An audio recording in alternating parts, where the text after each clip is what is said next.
तब वशिष्ठ मुनि ने समय के अनुकूल अनेक इतिहास कहकर अपने विज्ञान के प्रकाश से सबका शोक दूर किया। वशिष्ठ जी ने नाव में तेल भरवाकर राजा के शरीर को उसमें रखवा दिया। फिर दूतों को बुलवाकर उनसे ऐसा कहा, तुम लोग जल्दी दौड़कर भरत के पास जाओ। राजा की मृत्यु का समाचार कहीं किसी से न कहना। जाकर भरत से इतना ही कहना कि दोनों भाइयों को गुरुजी ने बुलवा भेजा है। मुनि की आज्ञा सुनकर धावन दूत दौड़े।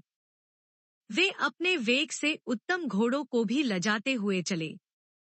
जब से अयोध्या में अनर्थ प्रारंभ हुआ, तभी से भरत जी को अपशकुन होने लगे।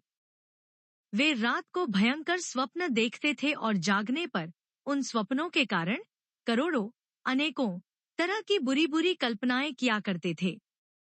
अनिष्ट शांति के लिए वे प्रतिदिन ब्राह्मणों को भोजन कराकर दान देते थे।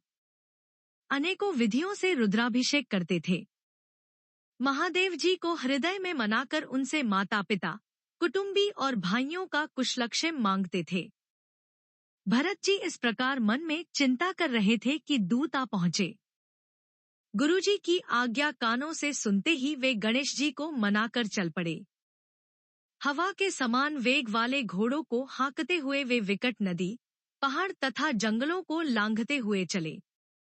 उनके हृदय में बड़ा सोच था, कुछ सुहाता न था। मन में ऐसा सोचते थे कि उड़कर पहुंच जाऊं। एक एक निमेष वर्ष के समान बीत रहा था। इस प्रकार भरत जी नगर के निकट पहुंचे। नगर में प्रवेश करते समय अपशकुन होने लगे। कोई बुरी जगह बैठकर बुरी तरह से काव काव कर रहे हैं। गधे और सियार विपरीत बोल रहे हैं। यह सुनकर भरत के मन में बड़ी पीड़ा हो रही है। तालाब, नदी, वन, बगीचे सब शोभाहीन हो रहे हैं।